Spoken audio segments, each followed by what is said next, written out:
Hi welcome back. Corona মহামাৰীৰ দৰে এক ভয়ংকৰ ব্যাধি উত্তৰ কোৰিয়াৰ পৰা বিয়পিব নেকি এই সম্পৰ্কে আমি আজি আলোচনা কৰিম। বৰ্তমান কৰোনা মহামাৰীয়ে সমগ্ৰ বিশ্বৰ হাজাৰ হাজাৰ মানুহক মৃত্যু ঘটাই আতংকৰ সৃষ্টি কৰিছে।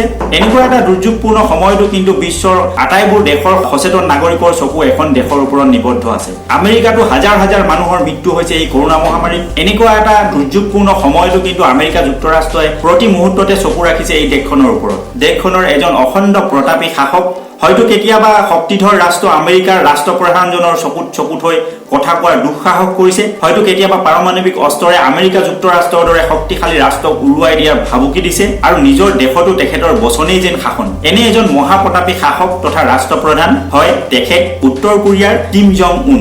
উচ্চতা 5 ফুট 7 ইঞ্চি আৰু ওজন 135 কেজি। এক বিশালকায় ব্যক্তি আৰু তাৰ লগে লগে বিশাল ব্যক্তিত্বৰো তেওঁ অধিকাৰী, যি সমগ্ৰ বিশ্বৰ দেশসমূহে কৰা পাৰমাণৱিক চুক্তি, জৈৱ অস্ত্ৰৰ চুক্তি, কোনো ধৰণৰ চুক্তিয়ে যি মানিব নিবিচাৰে, এনে এজন শাসক এই কিম জং উন। বৰ্তমান তেখেত অসুস্থ আৰু বহুতেই ইতিমধ্যে তেখেতৰ মৃত্যু হোৱা বুলিও বাতৰি প্ৰচাৰ কৰিছে। ইতিমধ্যে আপোনালোকে দেখিছে বেইজিঙৰ এটা টিভি চেনেলে তেখেতৰ নশ্বৰ দেহ প্ৰদৰ্শন কৰি তেখেত মৃত্যু হোৱা বুলিও বাতৰি সম্প্ৰচাৰ কৰিছে। বহুতেই বহু কথা সন্দেহ কৰিছে এই ৰাষ্ট্ৰপ্ৰধানজনৰ বিষয়ে, কিন্তু বৰ্তমানলৈকে কোনেও কিন্তু সঠিক তথ্য পাবলৈ সক্ষম হোৱা নাই। আপোনালোকে গম পাইছে যে দেশখনৰ বন্ধু ৰাষ্ট্ৰ চীনেও এটা অভিজ্ঞ চিকিৎসকৰ দল এই ৰাষ্ট্ৰপ্ৰধানজনক বচাবৰ কাৰণে, এই ৰাষ্ট্ৰপ্ৰধানজনৰ চিকিৎসাৰ কাৰণে উত্তৰ কোৰিয়ালৈ প্ৰেৰণ কৰিছে। এই কিম জং উন শৰীৰৰ অত্যাধিক ওজন আৰু ধূম্ৰপানৰ বদ অভ্যাসৰ বাবে তেওঁ দীৰ্ঘদিনীয়া বিভিন্ন বেমাৰত আক্ৰান্ত হৈ আছিল। তেওঁ ইউৰিক এচিডৰ সমস্যাত আক্ৰান্ত হৈছিল, যিটো গাউট বুলি কোৱা হয়। এই গাউট ৰোগত আক্ৰান্ত হোৱা বুলি কোৱা হৈছে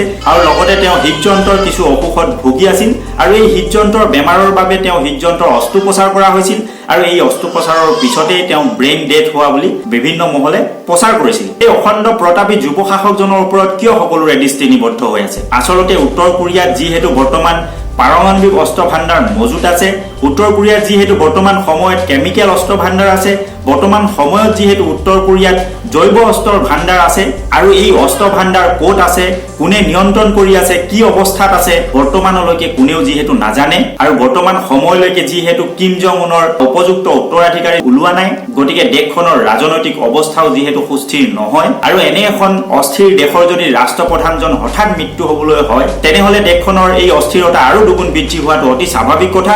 আৰু তাৰ লগে লগে যদি দেশৰ শাসনভাৰ অযোগ্য শাসকৰ হাতলৈ যাবলৈ হয়, দেশৰ যি পাৰমাণৱিক অস্ত্ৰ ভাণ্ডাৰ আছে, দেশৰ যি কেমিকেল অস্ত্ৰ ভাণ্ডাৰ আছে, দেশত যি জৈৱ অস্ত্ৰৰ ভাণ্ডাৰ আছে, সেইবোৰৰ যদি কেনেবাকৈ অপপ্ৰয়োগ হয়, নিশ্চিতভাৱে বিশ্বৰ বাবে এক ধ্বংসাত্মক অৱস্থাৰ সৃষ্টি হ'ব। উত্তৰ কোৰিয়াৰ অস্ত্ৰাগাৰত যিহেতু বিভিন্ন প্ৰকাৰৰ জৈৱ অস্ত্ৰৰ ভাণ্ডাৰ থকা বুলি কোৱা হৈছে, উত্তৰ কোৰিয়াত বিভিন্ন ধৰণৰ জৈৱ অস্ত্ৰৰ গৱেষণা দীৰ্ঘদিন ধৰি চলি থকা বুলি কোৱা হৈছে আৰু এই জৈৱ অস্ত্ৰ যদি কেনেবাকৈ লিকেজ হ'বলৈ হয়, তেতিয়া অৱস্থা বাৰু কি হ'ব? আপোনালোকে ইতিমধ্যে দেখিলে চীনৰ উহানৰ এটা ভাইৰলজিকেল লেবৰেটৰীৰ পৰা বাহিৰলৈ লিকেজ হোৱা বুলি যি নবেল কৰোনা ভাইৰাছক বিভিন্ন ধৰণৰ মহলে দাবী কৰে। এই নবেল কৰোনা ভাইৰাছ চীনৰ উহানত সৃষ্টি হোৱাৰ পিছত কিন্তু সমগ্ৰ বিশ্বকে ই ভয়ংকৰ বিপদৰ মুখলৈ ঠেলি দিলে আৰু এই নবেল কৰোনা ভাইৰাছে বিশ্বৰ বিভিন্ন দেশত হাহাকাৰ পৰিস্থিতিৰ সৃষ্টি কৰি আছে। ইতিমধ্যে কোনো দেশক মৃত্যুৰ উপত্যকালৈ পৰ্যবেক্ষিত কৰিছে এই নবেল কৰোনা ভাইৰাছে। গতিকে উত্তৰ কোৰিয়াৰ পৰা যদি ইয়াতকৈও ভয়াৱহ ভাইৰাছ যদি কেনেবাকে লিকেজ হ'বলৈ হয়,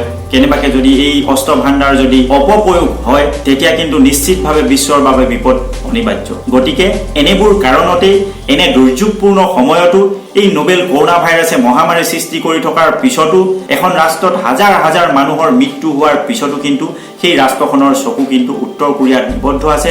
ঠিক তেনেদৰে ভাৰতৰো চকু নিবদ্ধ আছে উত্তৰ কোৰিয়াত।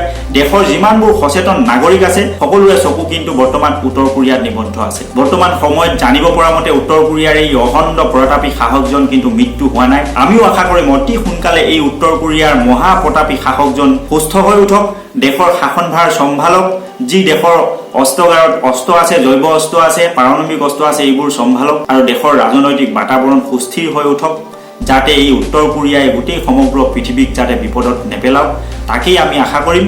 আজিলৈ আহোঁ, পৰৱৰ্তী ভিডিঅ'ত পুনৰ লগ পাম। জয় অসম, জয় ভাৰত, ধন্যবাদ।